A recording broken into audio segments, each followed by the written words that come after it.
May mga lalaki na kahit hindi gwapo, hindi mayaman at hindi palaging bida, pero bakit parang may magnet sila sa mga babae? Tahimik lang, hindi show off. Pero yung mga babae nakakaramdam ng something. Hindi nila maipaliwanag pero na-attract sila. Ang totoo, hindi ito tungkol sa itsura. Hindi ito tungkol sa kung anong meron ka. Ito'y tungkol sa aura, yung vibe na dala mo kahit wala kang sinasabi. Sa video na ito, pag-uusapan natin ang 3 klase ng aura na gustong-gusto ng mga babae kahit ayaw nilang aminin. Hindi mo ito maririnig sa karamihan, pero kapag nakuha mo to, ibang level ng presence ang makukuha mo. Shoutout nga pala sa mga malulupit kong followers dito sa YouTube.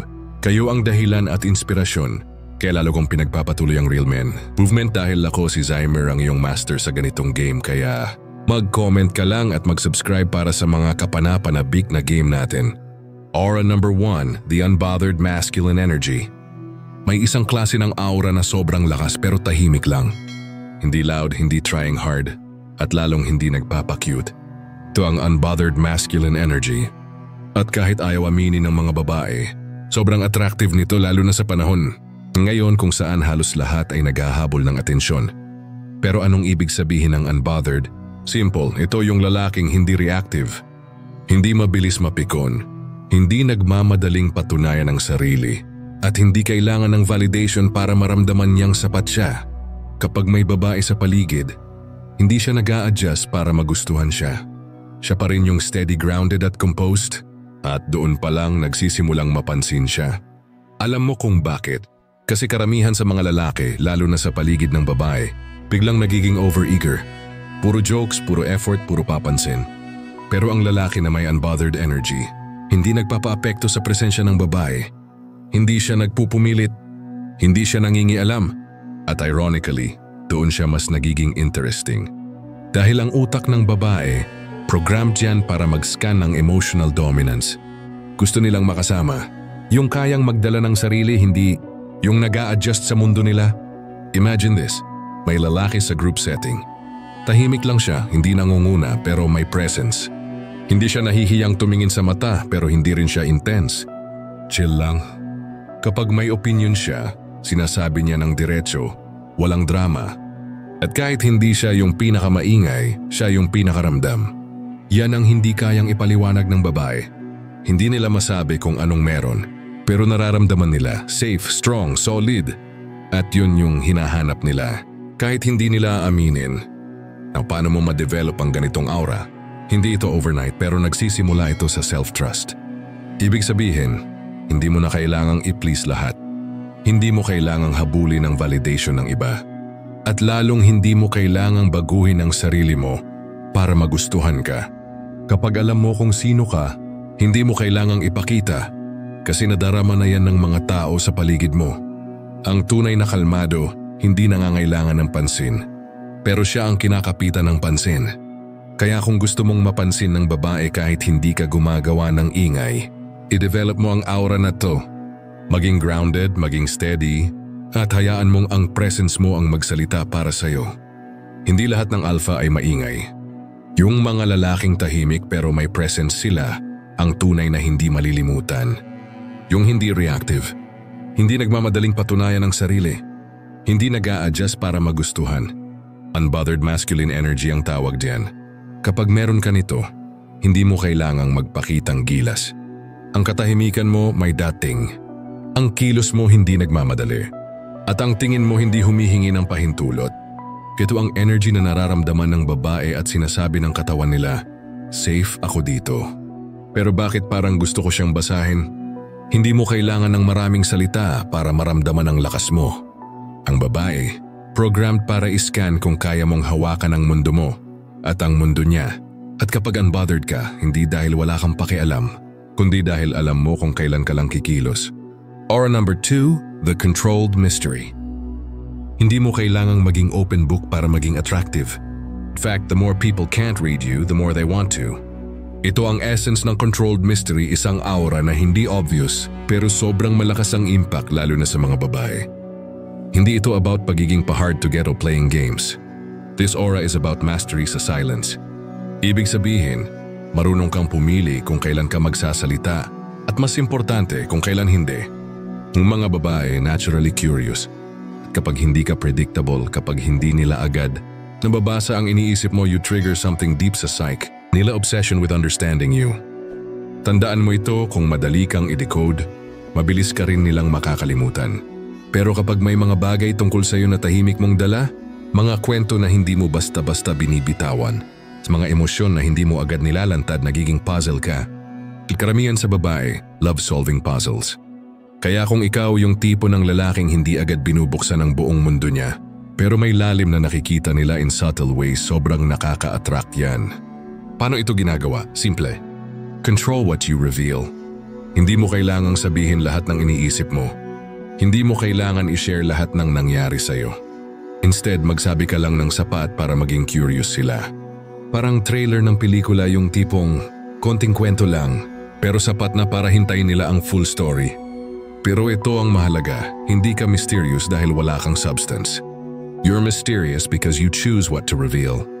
At yung choice na yon, yung pagka-self-contained mo yon, ang nakakabigani. Kasi ibig sabihin, hindi mo kailangan ng atensyon. Hindi mo kailangan ng spotlight. Pero alam mong kung gugustuhin mo, kaya mong kunin yon. Ay kilala ka bang ganyang lalaki? Yung parang may something na hindi mo ma-pinpoint. Tahimik pero hindi boring. Hindi kwela pero hindi mo rin maiwasang mag-focus sa kanya. Bihira siyang magsalita pero kapag nagsalita may bigat. Yun ang controlled mystery. Hindi mo siya kayang basahin pero gusto mo siyang unawain. Ang babae, hindi niya aaminin na gusto niya ng ganyang lalaki kasi it makes her feel out of control. Pero deep inside, yun ang nagtitrigger ng emotional engagement. Kasi hindi mo siya binibigyan ng lahat. Pinipilit niyang hulihin ang hindi niya makuha, and that's where the real tension starts. Ang hindi sinasabi, yun ang pinakamalakas magsalita. Yung nga controlled mystery ay hindi pagiging pa-cool o playing hard to get, ito ay intentional silence. Hindi ka madaling basahin at doon nagsisimula ang obsession. Kapag alam mong piliin kung anong bahagi ng sarili mo ang ibubukas at anong bahagi ang mananatiling tahimik, nagkakaroon ka ng power. Dahil hindi ka predictable, hindi ka ordinaryo. Isa kang puzzle na gusto nilang buuin, pero ayaw nilang aminin na hindi nila kaya. Hindi ito tungkol sa pagiging secretive. Ito ay tungkol sa self-control. Kapag marunong kang tumahimik, pero ramdam pa rin ang presensya mo, yan ang nagbibigay ng intrigue. At ang babae, mahilig sa lalim na hindi nila agad maabot. Or number 3, the calm assertiveness. Ito na siguro ang pinaka-underrated na aura ng isang lalaki, pero kapag meron ka nito, ramdam ka kahit saan ka pumasok. Calm assertiveness. Hindi siya agresibo, hindi rin siya passive, pero ito ang exact balance ng inner peace at inner strength. At para sa mga babae, ito yung tipo ng energy na nagbibigay ng sense of safety and stability na sobrang bihira ngayon. Ang kalmado mong kilos, tono at pananaw sa buhay ay nagbibigay ng signal na kontrolado mo ang sarili mo. At ang lalaki na kaya niyang i-handle ang sarili niya, yan ang tipong kaya ring mag-handle ng ibang tao, lalo na ng babae. Bakit attractive ito? Kasi karamihan sa lalaki ngayon, either masyadong dominant na bordering on arrogant, or sobrang timid na parang takot mag-step up. Pero ang isang lalaki na calm pero assertive, yun ang rare breed. Imaginein mo ito, may conflict. Lahat stress. Lahat nagpapanik. Pero meron isang lalaki steady lang. Hindi siya natataranta. Hindi siya nananahimik lang dahil duwag, kundi dahil kaya niyang isipin bago magsalita. Pero kapag nagsalita siya, malinaw, diretso, may laman. May confidence. Hindi kailangan ng sigaw. Hindi kailangan ng yabang. Pero lahat nakikinig. Yan ang calm assertiveness. And ito pa sa dating scene, ito ang klase ng aura na nagpaparamdam sa babae na okay ako dito. Hindi dahil pinapahanga mo siya, kundi dahil nararamdaman niya na ikaw, yung klase ng lalaki na hindi matitinag. Yung kahit anong drama, hindi ka basta-basta nagpapadala. Kaya mong makinig, kaya mong tumindig sa paninindigan mo, at kaya mong sabihin ang totoo kahit hindi niya gusto. Hindi lahat ng babae hahanap ng overly dominant na lalaki. Pero lahat ng babae deep down, gusto ng lalaking may calm power. Yung hindi kailangang manigaw para maramdaman, pero may lakas ng loob para magsabi ng hindi. Yung lalaking hindi takot tumayo sa prinsipyo niya, pero marunong makiramdam. Paano mo ito madidevelop? Magsimula sa emotional control. Hindi mo kailangang pumatol sa drama. Hindi mo kailangang i-react ang bawat bagay.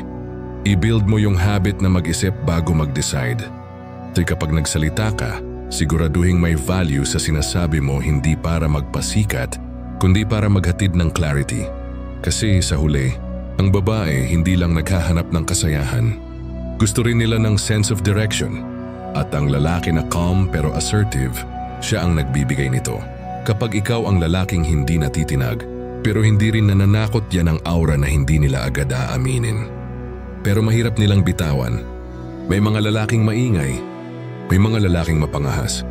Pero iba ang lalaking kalmado at alam ang gusto niya. Calm assertiveness is quiet confidence. Hindi siya nangunguna, pero siya ang sinusundan. Kapag may conflict, hindi siya nagpapanik. Kapag may opportunity, hindi siya nagmamadali. Siya ang tipo ng lalaki na pag nagsalita, tumatahimik ang paligid. At pag hindi siya nagsalita, nararamdaman pa rin ang bigat niya. Hindi mo kailangang ipilit ang sarili mo.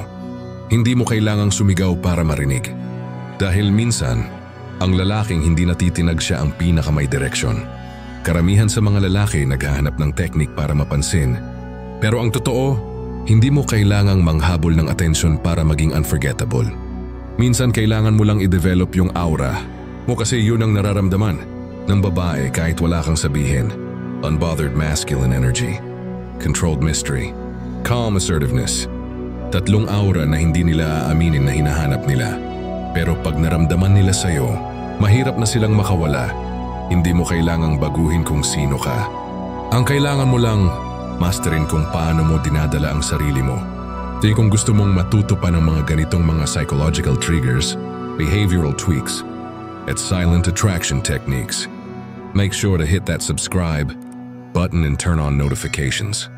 Dito sa channel na ito, hindi ka lang matututo paano makuha ang atensyon ng babae, matututo kang dalhin ang sarili mo sa level na ikaw mismo ang pinipili. Ako si Zaymer, yung inyong master sa larangan ng pagiging stand-up at pagiging dominante sa lahat ng bagay.